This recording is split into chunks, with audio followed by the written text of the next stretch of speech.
The real invitation in life is to live your life as a reservoir. That is to say, to be in the receiving end of God's light and God's life and God's love into the reservoir of your own life. And from that reservoir, you have something to share.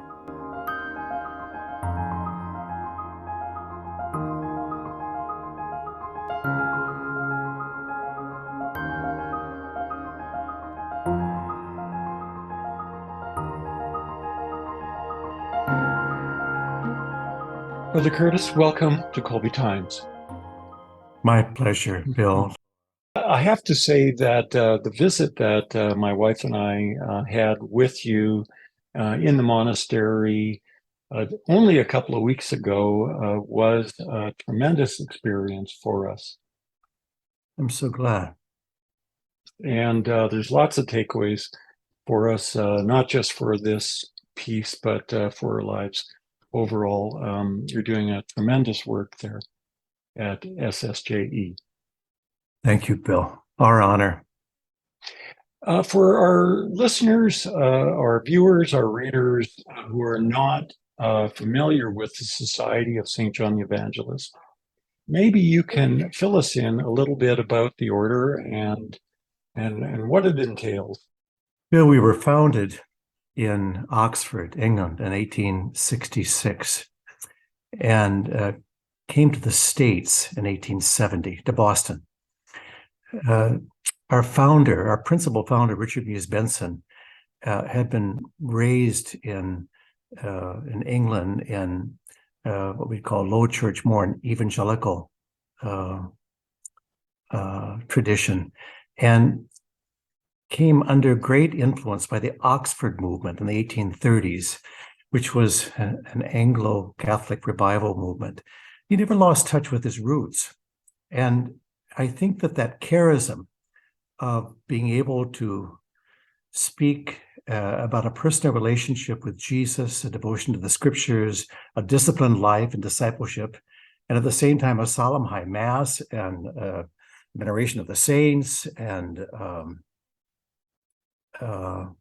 lots of things that would appear to be very Catholic have always been a part of our charism. And I think it's left us with the ability to talk to lots of people. Mm-hmm. So yours is a community of about 15 members, am I right, in Cambridge? I think we're 16 right now. Yes, that's right. So there's 16 guys living together and working together for the most part. And then you have opportunity to welcome people like my wife and I to join, and some what I would call regulars who essentially attend your community.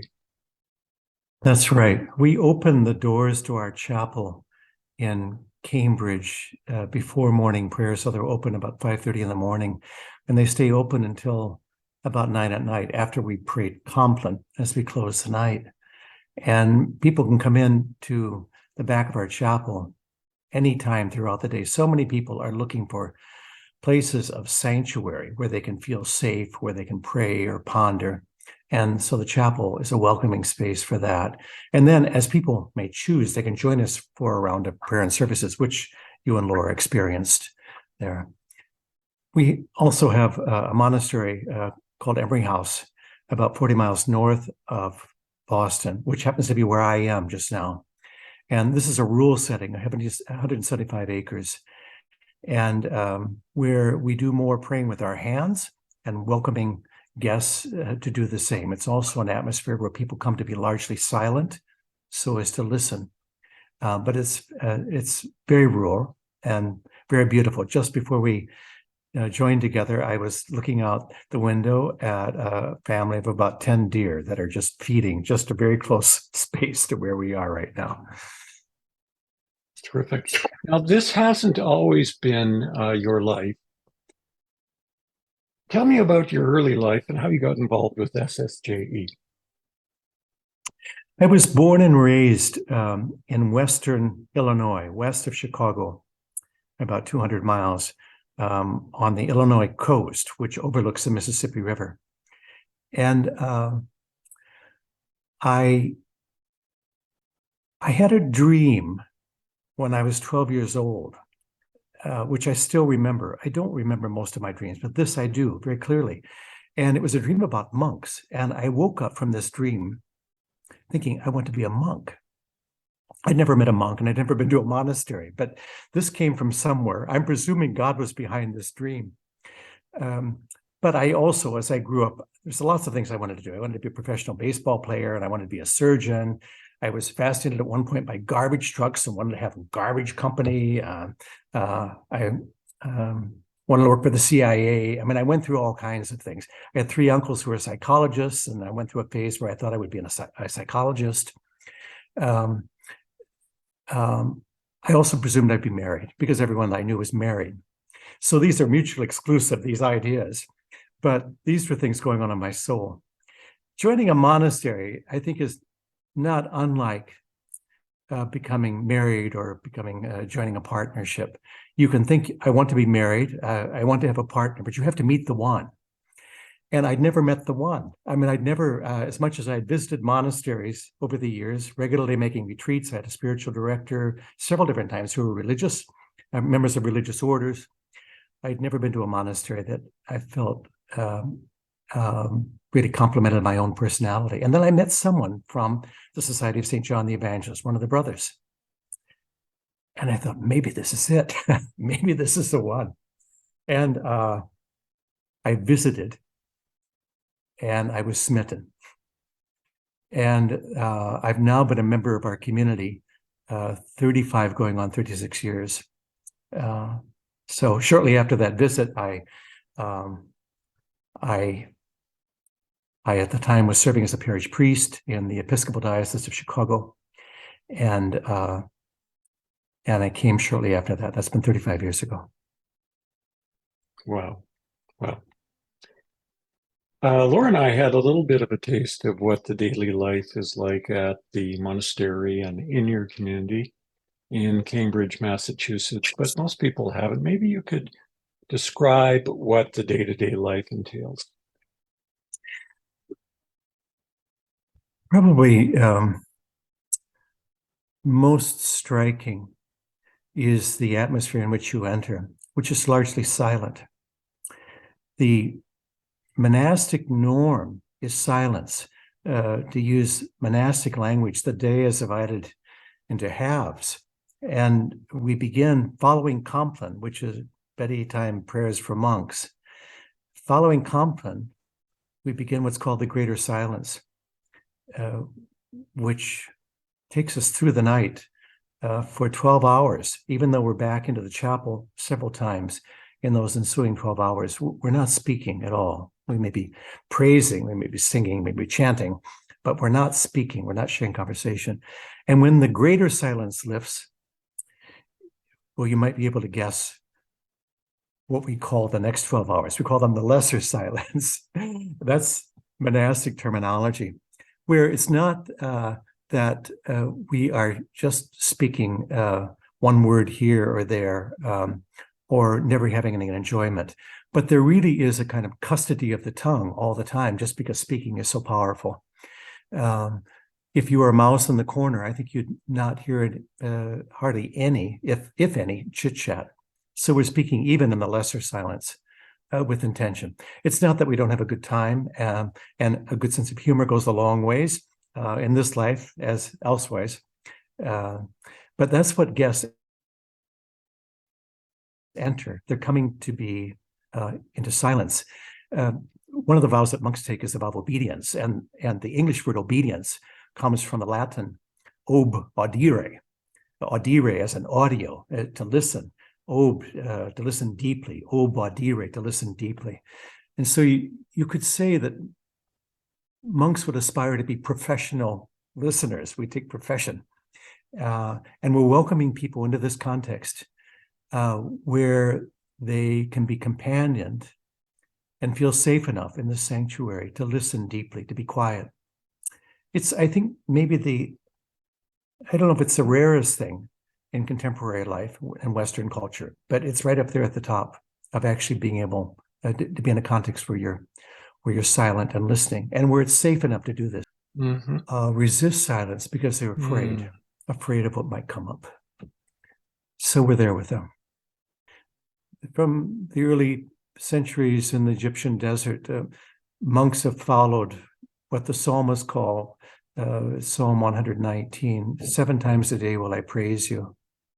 And monks have taken up this kind of pattern of demarcating the day with times to gather, to come back into the chapel to pray.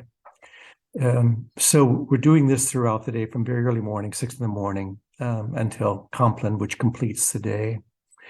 And then because we have an active ministry, we're speaking with people, leading programs, some under our own roofs and some as we travel in various places around the country, North America, around the world. We're planning, communicating about these kinds of things. We do quite a bit of writing. We do an amount of meeting with groups. We meet one-on-one with people as spiritual directors. And then there's dishes to be washed and everything else that makes up life that most everyone would be familiar with. Mm-hmm. You also work with a variety of leaders in various professions. In what ways do you help these leaders? What are some of the difficulties that you see among these people in their work lives that you can assist with? I think, Bill, that most all of us have very similar needs, which I think is why Jesus shares one gospel, and which has been understood and followed by people of every station in life. And so I don't think that leaders' needs are all that unique. I think that most folks have the same, very similar needs. I think that because of leaders' exposure, they may have fewer places and people of sanctuary where they can be on the receiving end of what they proffer in their own vocation. And I've done most of my work with leaders, with people in helping professions, people who are working intensely with others, whether they're business professionals, academics, psychiatrists, psychologists, clergy, people involved in the academy, who have the same needs as those whom they serve. But as I say, may not have as many people or places who embody sanctuary. So, and I think so. I would say this with regards to almost anyone. It's I think a huge need to be able to bring one's light, what may be held protectively in the basement or attic of one's soul, out into the light, and to risk that, and then by God's grace to have that understood, and then to find cause for hope. I think that hope for the future, which I think the seeds for which come from the past, so be able to, in a context where one can remember, and then to make for meaning in life. I mean, so many people are desperate to make meaning for life right now. I think it's always been the case, but I think so many of the structures in Western society that have been in place have been eroded or collapsed, compromised. I think all of us need, I don't think we ever outgrow the need for heroes, for people to look up to, for people to model our lives after. And I think that people in leadership have so much projected onto them. And yet, as I say, I think have very, very similar needs to those who look to them as followers. So describe for me some of the types of things you will do with leaders. Are you putting on workshops? Do you hold groups? Do you work one-on-one? What sort of tasks you take on with leaders? All three of those things you name, Bill. In the last 12 years or so, 12 or 14 years, one group of people I've worked with are lawyers. And I did not seek this out, but through a connection that we had with someone who happens to be a lawyer, he introduced me to another group, and that group introduced me to other groups. And what is that's been very meaningful. So some of the groups with whom I have worked, and lawyers would be an example of this, do not necessarily come from a recognized faith tradition. They may not identify themselves as being "quote unquote" religious at all. They know from where I'm coming. So I have to be multilingual. I need to be able to speak their language and not require them to speak mine, which I think is the very thing that Jesus was doing. I mean, Jesus tells stories about being a good shepherd and sheep, but I mean, he told those stories to shepherds, and they're probably shepherds' families. You know, he talks about fish and being out of the Sea of Galilee, and you know, he told those stories to people who fish. You know, the widow who lost the coin. I mean, he told that story to widows. You know, so I think that Jesus gives us a beautiful example of speaking the language of his listeners and drawing on metaphors that make meaning to his listeners. So I find that hugely challenging and very, very meaningful. Mm-hmm. Well, you say that some of the people you were dealing with in that example did not have a religious background, and maybe a lot of people outside of religious life have forgotten that there is a sacredness about life. I want to read something from Matthew Fox's Reinvention of Work, where he says, "Work as a call, a vocation, or role. We come face to face with the mystery of vocation or calling. Somehow the universe, the maker of the universe, the source of existence, calls us to be participants at the level of our being in the work of the universe." I think the invitation is to cooperate with God, Mm-hmm. with what God is up to. And I think that's what Matthew Fox is saying there. Mm-hmm. You know, Well, I think I would say that what he's pointing at, I guess, is that work has a larger meaning than a job. That work can be the functioning in life with God, with other people, and that as we all have sort of a sacred sort of side to our lives as we are creatures of God. He is in us, he's around us, that there is more to calling than simply a religious calling. There can be a calling to be a lawyer.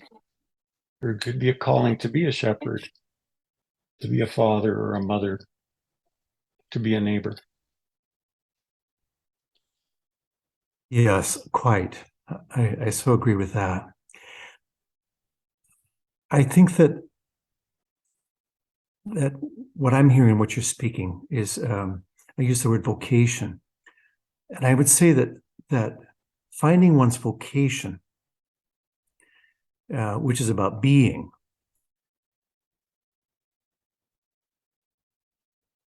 I think precedes finding one's work, what one is to be, and letting that inform what one does.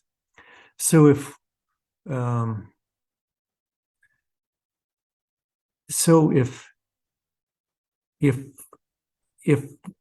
becomes clear about what one is to be, I'm to be kind, then that will manifest itself with a plethora of invitations throughout each day. And it will also outlive one's quote unquote working life will last its way into eternity. And that's one of the things that I try to help people find is what is their vocation, from the Latin vocare? What is your calling? What are you to be in life? And to identify that or those things, and then to see where that informs one's work. I mean, I can think of people who have done work of great influence on large platforms of life. If they're in touch with what their life is to be about, I'm thinking about vocation, which had informed all the work that they did, then they'll be much less likely to have a crisis at the time that they retire, or crisis at the time that their health begins to decline, because they're still in touch with what they are to be, I think. So I think being precedes doing, and vocation precedes work, I would say. What other insights have you gained when you've worked with groups from different backgrounds about work and the connection between our being in Christ, being in God, and our work? A wonderful question, Bill. Well, I think that we're participating in the life of God, what God is up to. When we pray the Lord's Prayer, your kingdom come, your will be done on earth as it is in heaven. I think we want to be an answer to that prayer of Jesus, what we call the Lord's Prayer. I think we want to be living into the answer to that prayer. So I've used this word a moment ago. I think it's to actively cooperate with what God is up to. And I live in a context where we do a lot of listening and helping people listen. So it's to get in touch with that wellspring of life that is deep within them. This is, and I'll say something else, it's in a very different vein. And I think that one of the things that I hear a lot about and end up talking and writing about an amount is failure, of making mistakes, which I think are going to be inevitable. And I think can be very, very helpful. I mean, you make a mistake, you know that didn't work. And it sets you free to try something else. It may also be an invitation, unsolicited, into humility, into the humility of God. So when I was growing up, learning to drive, my father taught me to drive an old pickup truck, the stick shift. And I was so excited to be doing this, but I was scared to death because this truck was so powerful. And I would compensate with my fear by riding the clutch. I'd ride the clutch so that we wouldn't engage, so I could kind of ease my way ahead. And I remember my father reaching across the seat, tapping me on my leg, saying, "Curtis, let the clutch out. Let the clutch out. You can do it. You can do it."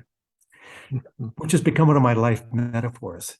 Not riding the clutch, letting the clutch out, and not being afraid, taking Jesus at his word that we need not be afraid, that we're being companioned. So that's something I've made a lot of mistakes in my own life, and I hear about a lot of mistakes, which is very moving, and I think can be such a creative ground for recovery and for recreation. I think for recreation. Mm-hmm. What else comes to mind that you'd like to share? Bernard of Clairvaux, who was a 11th century Cistercian monk in France, he was speaking to clergy, but I think it's a good lesson for all of us. He said that the real invitation in life is to live your life as a reservoir. That is to say, to be in the receiving end of God's light and God's life and God's love into the reservoir of your own life. And from that reservoir, you have something to share. He said reservoir in contrast to simply being a canal where you're just a receiver of, as it were, the water that is a pass-through. That's just a pass-through. I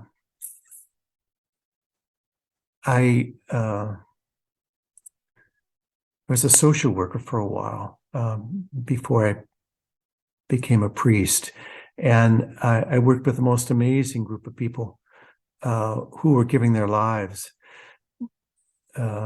for the upbuilding of people, beautiful, beautiful people who lived in abject poverty and who were dying. And it would be the social workers who were, to use Bernard of Clairvaux's image, practicing life with a reservoir, who were actually on the receiving end of life, and out of that reception had something to give, that were sustained in their practice as social workers. And the people who simply just kept giving to what were endless needs, burned out. I think we see this practice in Jesus, who regularly, it seems, had enough, got onto a boat, went out into the desert, went off alone. And so I think it's just so hugely important in terms of work to have a very dedicated practice of recovery, of recreation, of regaining sustenance. Otherwise, I think in our work, we end up, if we're just a canal, we run the risk of operating what will inevitably become a vacuum.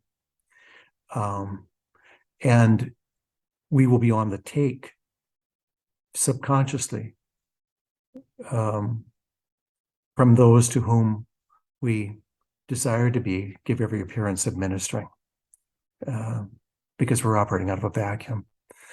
So I'm regularly speaking to people about they're worth it. They are worth it. They are worth it to be living a full life, and out of that fullness, to be having something to share with others. Well, that's particularly relevant nowadays, especially in the health professions, isn't it? Quite. You have people who have given everything that they have, and they may not have drawn on the living water that you're talking about, and or leaving the profession.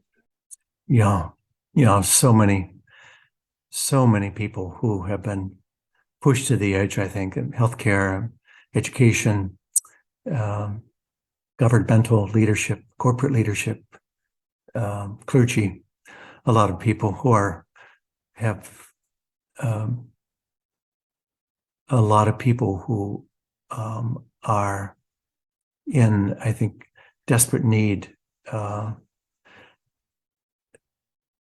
have a place to belong, to be loved, to find their way again, because of the heroic work that they've done on behalf of so many of us during this last very, very, very difficult season.